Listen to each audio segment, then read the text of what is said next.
ture mu rugo rwawe, nagusura urugo rwawe rwahoragamo intambara, umwuka wera akagutungura akagusura, ibintu bizahinduka. Uwari munyentambara mu rugo azahinduka munyamahoro mu rugo rw'inge. Umwuka wera muyobora agatangira kugenda bikwiriye iby'abana b'Imana bya Gikristo. Umwuka wera yaje mu mukobwa wananiye ababyeyi, umwuka wera naza azagukoresha ibitangaza, umwuka wera naza azagukoresha imirimo, umwuka wera naza azasobanura ibyawe mwiza.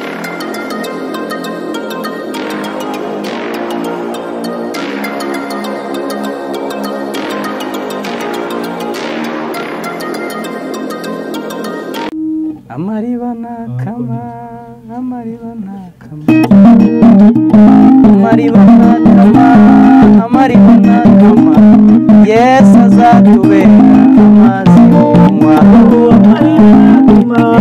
Amariba nakama, Yesu azatubera amariba nakama, amariba nakama, Yesu azatubera amazi yo kunywa. Hallelujah. Amariba nakama, amariba nakama, Yesu azatubera amazi yo kunywa.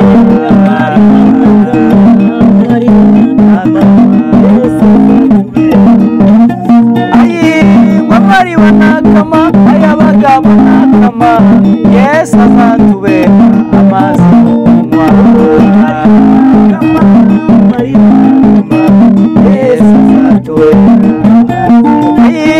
Amariba nakama, amariba nakama, Yesu azatubera amazi yo kunywa.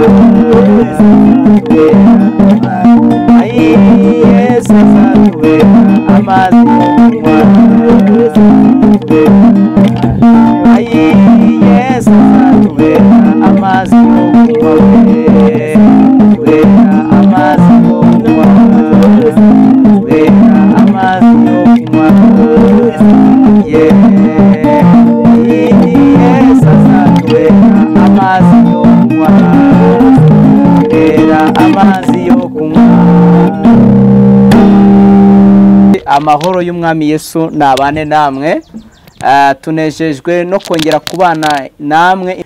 Dushimiye Imana iduhaye uyu mugisha. Ndabashimira mbasabira umugisha mwebwe abari mu gihugu cy'iwacu mu Rwanda, ndetse abari ku migabane itandukanye y'isi, abari muri Aziya, Yesu abaho umugisha cyane. Abari kandi muri Europe, Yesu abiteho abaho umugisha. Abari muri Amerika turabakunda cyane, kandi twishimira ko mutuba mu ruhande mukadukurikira. Yesu abahe umugisha bakundwa bene data. Imana ibiteho kandi ibarwanirire. Turusheho kubabwira ngo Imana ibaha umugisha. Rero tubana ku Isarura 12 mudukurikirana, kandi inkunga yanyu turayikunda, uburyo ki mutwitaho mukadushyigikira. Yesu abaha umugisha. Reka dutangire dusenga. Ngiye muri kumwe iteka muranze, nitwa Nzabandora Patrick, ndi umubwiriza butumwa bwiza bwa Yesu Kristo. Ndagira ngo dutangire duhamagare dusenga Imana, hama tuganire ijambo ry'Imana mu izina rya Yesu Kristo. Amina. Mana data wa twese, Mana nyiri cyubahiro, Mana nkuru kandi Imana y'amasezerano, wowe uriho kandi wahozeho, utegeka byose ukabeshaho byose, nuhabye icyubahiro. Mweretse uyu mukobwa tugiye kubana muri uyu mwanya mwiza w'ijambo ryawe. Mweretse uyu mugabo tugiye kubana muri uyu mwanya mwiza w'ijambo ryawe. Mweretse umusore mwami n'umudamu tugiye kubana mu ijambo ryawe. Mweretse ababwiriza butumwa, abavuga butumwa batandukanye. Mweretse abashumba ndetse n'abandi bose dusanzwe dusangira ijambo ryawe kuri uyu mwanya mwiza. Ubaha umugisha. Mweretse abarwaye, mweretse abafite ibibazo n'amakuba. Ni wewe mutabazi kandi ni wewe mukiza wabo. Mwishimiye kuko uri Imana ikiza kandi ikarokora. Ni mu izina ry'uwatuhambiwe tubisabye twizeye. Amen.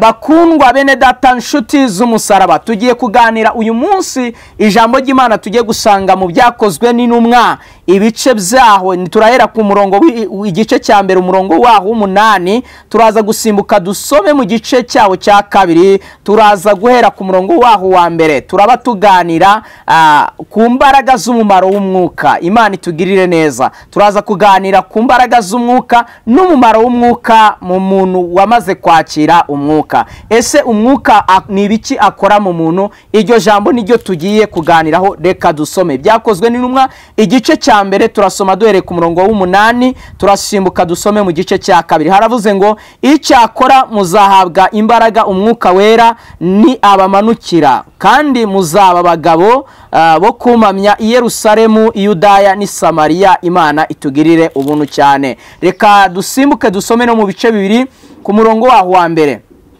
Ku munsi wa Pentekote usohoye, bose bari hamwe mu mwanya umwe bahuje umutima, nuko umuriri ubatungura uvuye mu ijuru, umeze nk'umuyaga uhuha cyane, ukwira mu nzu bari barimo. Habonekamo indimi zigabanije zisa n'umuriro,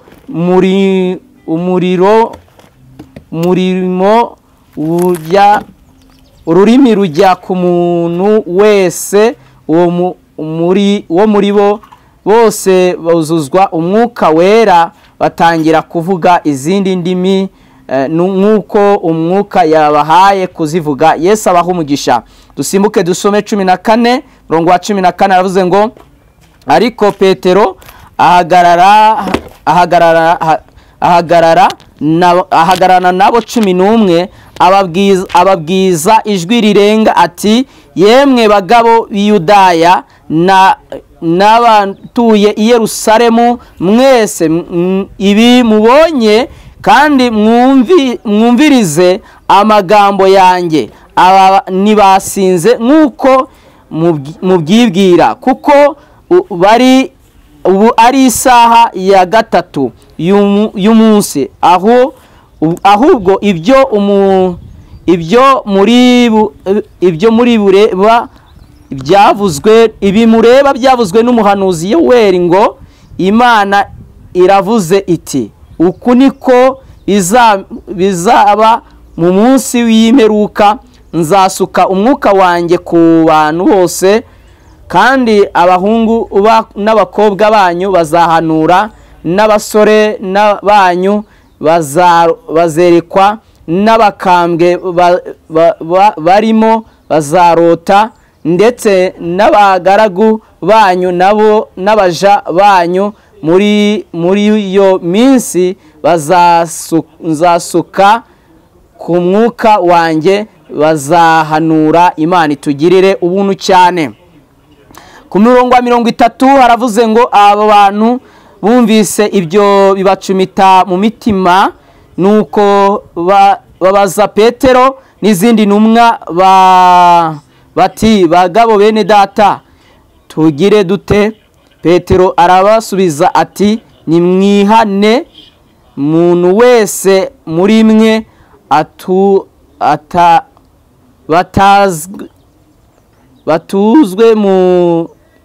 babatizwe mu izina rya Yesu Kristo, ngo babone ukuba barimwe ibyaha byanyu, kandi mwihane. Imana itugirire ubuntu cyane. Imana y'amahoro ibaha umugisha. Kandi mwihangane uko nasomye, mwihangane, amaso yanjye yari yajemo ibikezi. Imana ibaha umugisha. Ariko icyo tugiye kuganiraho, tugiye kuganira ku mbaraga z'umwuka n'umumaro w'umwuka mu muntu wamaze kwakira umwuka. Ijambo dusomye mu gice cya mbere cy'Ibyakozwe n'Intumwa, ni ijambo ritubwiye ngo iki? Ni ijambo ritubwiye igihe Yesu yari amaze yitegura asubira mu ijuru, abigishwa bari kumwe nawe ku musozi. Yesu agiye gusubirayo, ababwira iby'iminsi y'imperuka n'ibizaba mu gihe cy'iminsi y'imperuka.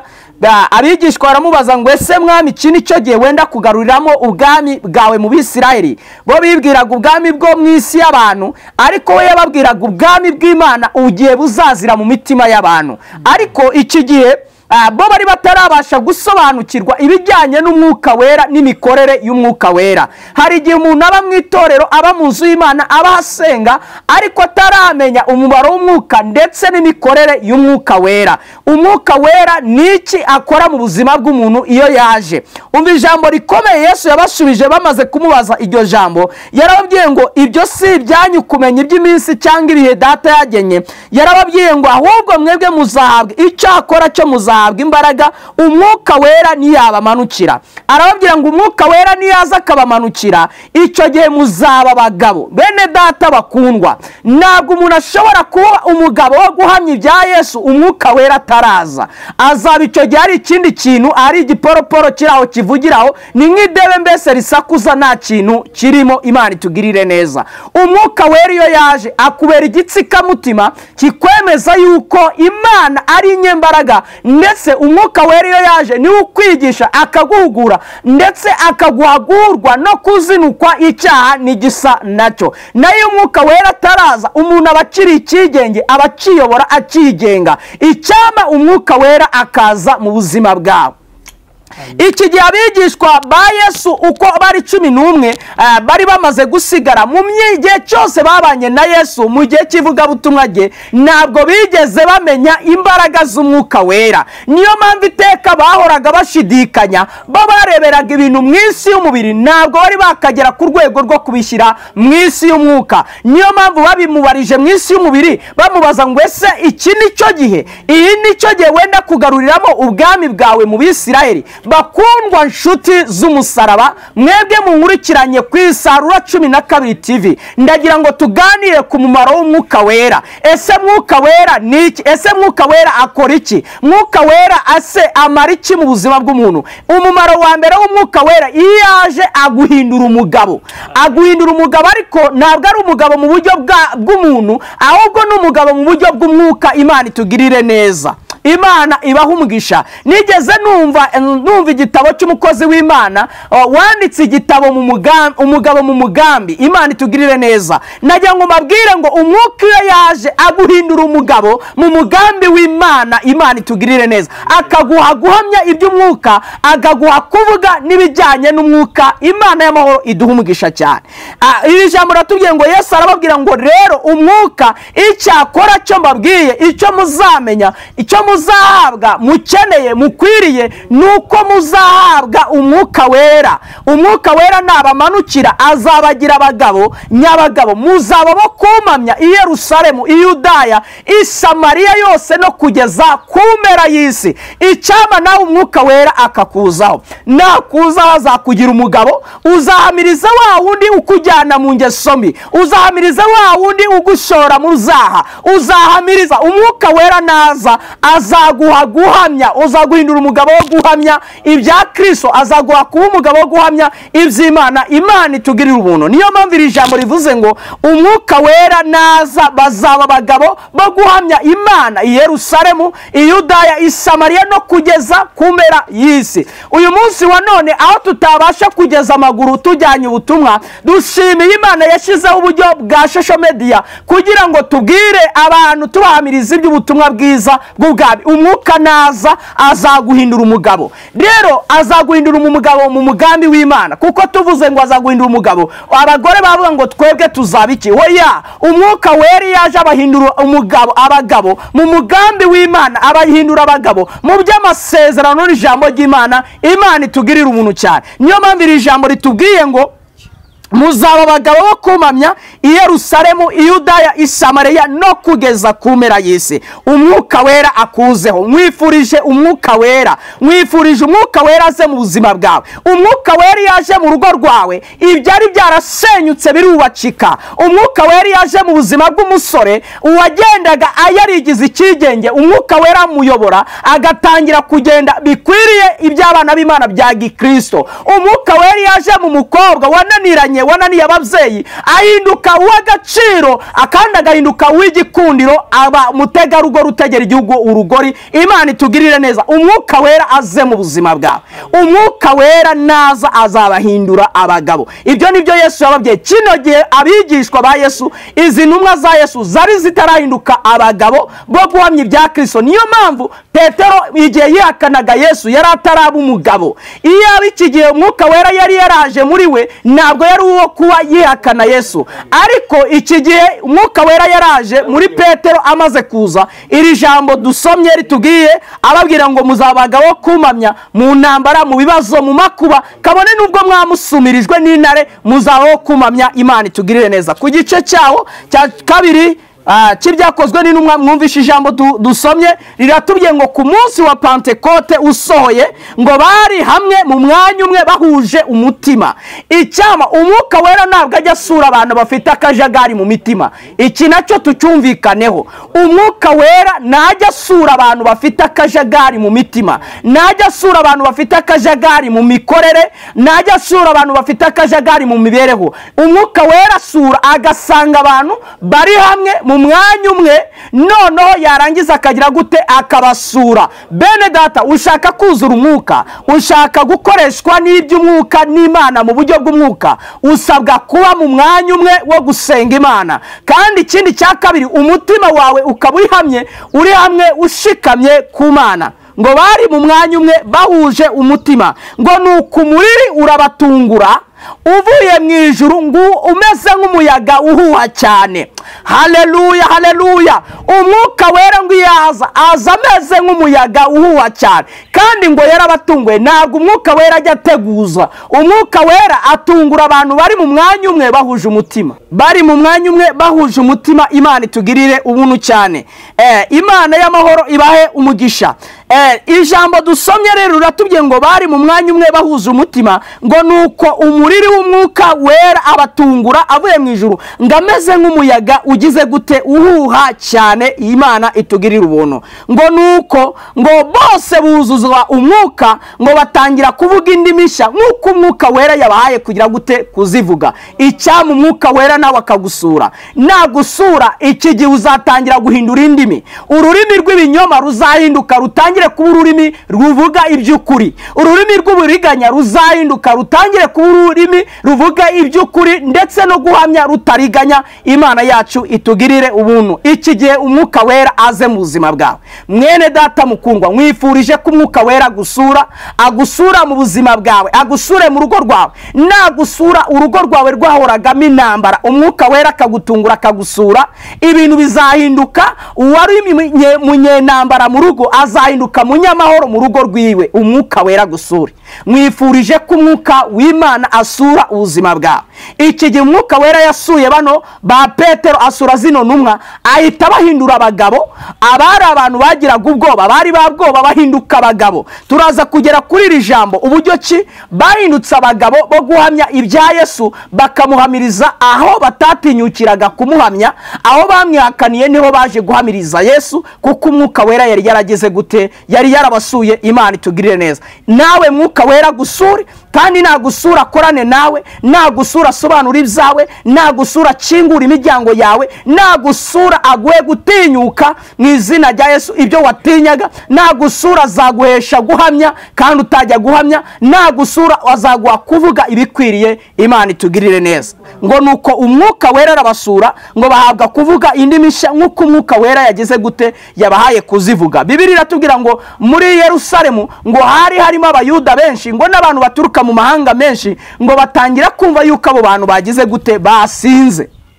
Umwuka wera nakuzaho, bamwe bazatangira kukubona nk'umusazi, bamwe bazakwita umusazi, bamwe bazagira ngo waranavangiwe, bamwe bazagira ngo waranacanganyukiwe, bamwe bazagira ngo wataye ubwenge. Ariko mwifurije ko umwuka gusura mu izina rya Yesu Kristo. Umwuka wera yasuye umuntu, abantu batangira kumukarasa mu rwego. Kandi reka mabwire, umwuka wera nanone iyo yasuye umuntu ahura n'intambara n'ibigeragezo. Yari umunyantege nkeya atangira gucogozwa n'amagambo abantu bamusukaho, kuko bano bantu batangiye kuvuga ngo disi batangiye gusinda, ngo kuko bari barimo bavuga indimi. Bamwe rero ngo ko twumva bavuga indimi nk'izi wacu basinzihira. Ariko ku murongo wa 14 aho twasomye w'iki gice cya kabiri hatubwiye ngo Petero arasohoka, wa wundi wihakanye Yesu, umwe wamuhakanye, arasohoka aratangira ababwira ngo bagabo bene data, ntabwo twasinze ihira nk'uko mwebwe murimo kubyibwira, kuko iyi ni isaha ya gatatu y'umunsi. Bivuze ngo rero ni mu masaha ya mu gitondo, ntabwo mu isaha za mu gitondo tuba twemeye gukingura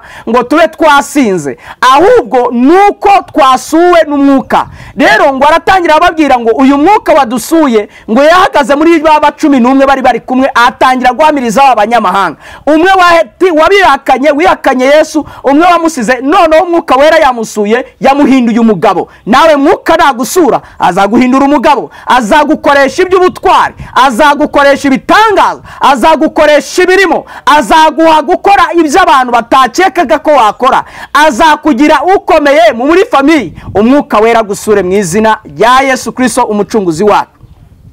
Ngo nuko batangira kuvuga indimi nshya, ngo arangije Petero arabahamiriza arababwira ngo ni isaha ya 6, ahubwo ibingibi byavuzwe n'umuhanuzi bita Yoweli. Byavuzwe n'umuhanuzi bita Yoweli avuga ngo uku ni Uwiteka yavuze ngo mu minsi y'imperuka nzasuka umwuka wanjye ku bantu bose. Imana itugirire neza. Bantu b'Imana, umwuka w'Imana arahari kandi yasukiwe kugira ngo abe ku bantu bose. Nta muntu n'umwe utahabwa umwuka wera, ahubwo impamvu ituma abantu batuzura umwuka wera ntibahabwe imbaraga z'umwuka wera, bahorana akajagari, bahorana akajagararo. Ntabwo umwuka wera ashobora gusura abantu bafite akajagari. Icyama ukaba mu gihe cyo kubana n'Imana mu buryo bw'umwuka. Imana itugirire neza. Mwuka wera najya asura abantu bafite akajagari. Hoya, impamvu tuzura umwuka wera niki? Mu mutima wawe habamo intambara, habamo maganya, habamo kwiheba, habamo kwiganyira. Wumva yuko Imana yagusize, wumva yuko Imana yagutaye. We Imana ntiyagutaye. Umwuka wera asura umuntu uri mu mwanya umwe kandi umutima we uhuje, uri connecte n'uw'Imana. Icyo gihe nibwo umwuka wera gusura akaza agatangira kugukoresha iby'ubutwara, akaguhindura umugabo, ugahinduka umugabo wo guhamya iby'Imana, ugahinduka umugabo wo guhamya ibya Kristo. Imana itugirira ubuntu cyane. Nawe Yesu agusure, umwuka wera agusure. Umwuka wera twaramwemerewe. Yoweli yarahanuye avuga ngo nzasuka umwuka wanjye ku bantu bose, ahawe n'Imana guhanura. Avuga ngo mu minsi y'imperuka nzasuka umwuka wanjye ku bantu bose, abasore banyu n'abakobwa bazahanura, ndetse n'abakambwe banyu bazarota, ngo ndetse n'abaja n'abagaragu banyu bazasukwaho umwuka wera bahanure. Umwuka wera iyo yaje nareba urwego, nareba icyiciro, uwo waba uri we wese yatangira kugukoresha, apfa kuba umutima wawe uri hamwe. Reka mabwire, umwuka wera igihe cyose iyo yaje akoresha abantu ibiki. Iyo usomye ijambo ry'Imana hano mu byakozwe n'intumwa n'ubundi, iyo usomye ijambo ry'Imana hano mu byakozwe n'intumwa, reka tuhasome ibice byaho. Ndagira ngo mbabwire ku mumaro w'umwuka wera. Iyo umwuka wera yaje ahindura abantu abagabo akabatinyura mu bijyanye n'iki. Dusomye ibyakozwe n'intumwa ibice 10 byaho na 6, murongo waho wa 26, 16-26 haravuze ngo uwo mwanya habaho igishyitsi cyinshi, imfatiro y'inzu iranye.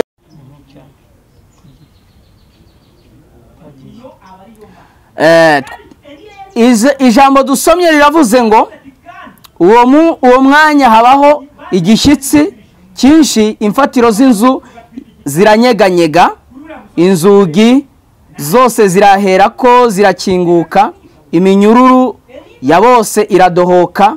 Uwo umurinzi w'inzu y'imbohe akangutse agira ngo imbohe zacitse, akura inkota, nuko agiye kwiyahura. Pawulo avuga ijwi rirenga ati, wikigirira nabi, twese turi hano, Imana itugirire neza. Bikushaka kukaragaza umumaro umwuka wera akora iyo yaje mu muntu. Umwuka wera guhindura umugabo kandi yarangiza akaguhesha guhamya aho abandi batabasha guhamya.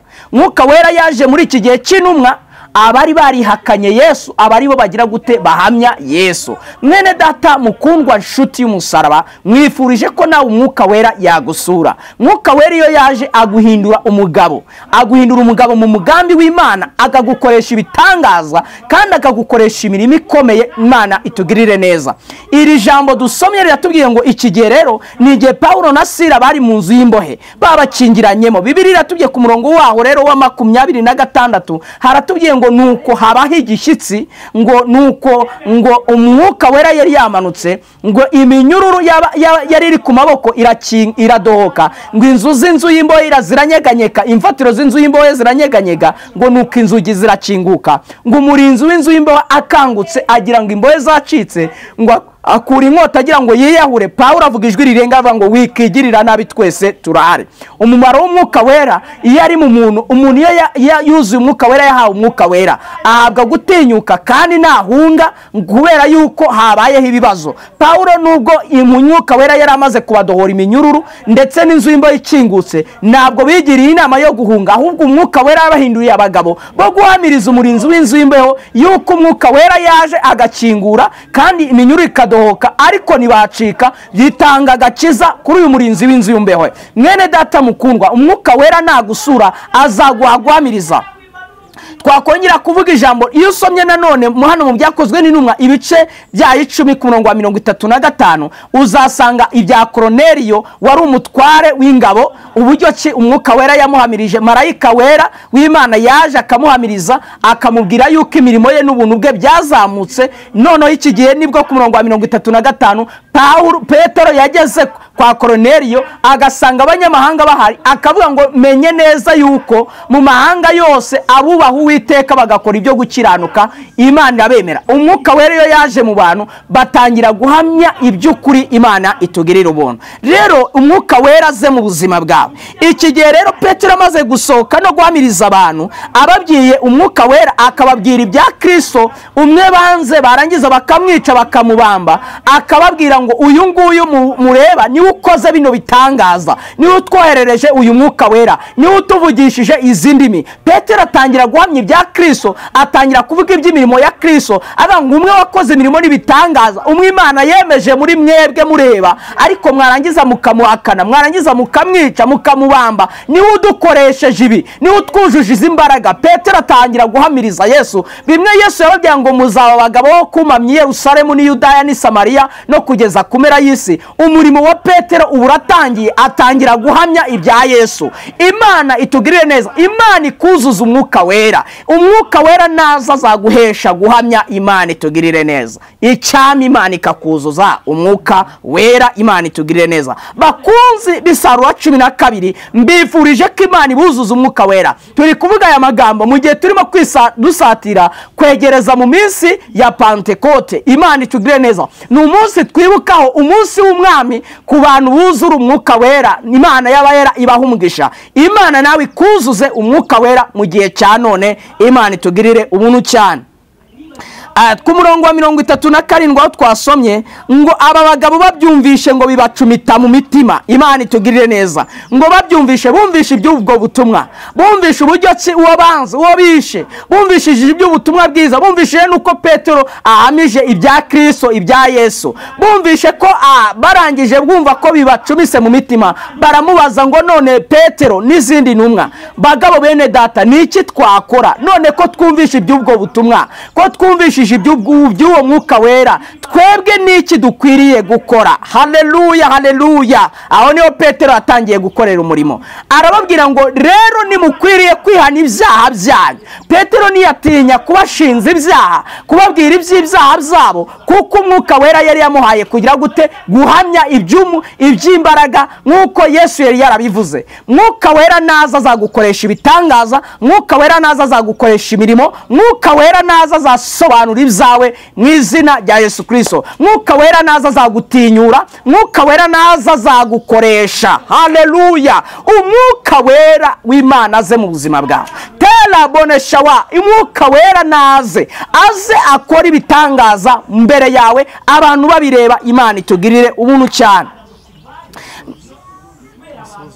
Imana itugirire ubuntu cyane. Nuko Petero arababwira ngo mwihana ibyaha byanyu. Nuko nibwo ngo bano bantu bose baciye bugufiya bihana iby'ibyaha byabo. Bibiliya ivuga ngo kuri uwo munsi higana ibihumbi 3 by'abantu binyuze kuko umwuka wera yaje mu buzima bwabo. Nawe mwuka wera aze mu buzima bwawe, kandi mu izina rya Yesu agukoresha imirimo n'ibitangaza. Imana ibaha umugisha. Ndabakunda. Shalom mu izina rya Yesu Kristo. Ndagushimiye nanone mwami Yesu, ngushimiye kuri Imana y'amasezerano, ngushimiye kuri Imana ibana natwe, mweretse aba bavandimwe baturutse mu mpande zitandukanye bakurikirana Isarura 12 TV, mbatuyeho umugisha kandi ikindi mbatuyeho umwuka wera ze muri bo, abakoresha iby'ubutwari kandi abakoresha imirimo n'ibitangaza, asobanura ibyabo bitari bisobanutse, ineza n'amahoro by'Uwiteka bibe kuri bo. Umwuka wera yaje akiza indwara, umwuka wera yaje akuraho ubukene, umwuka wera yaje akuraho imirimo mibi y'umwijima,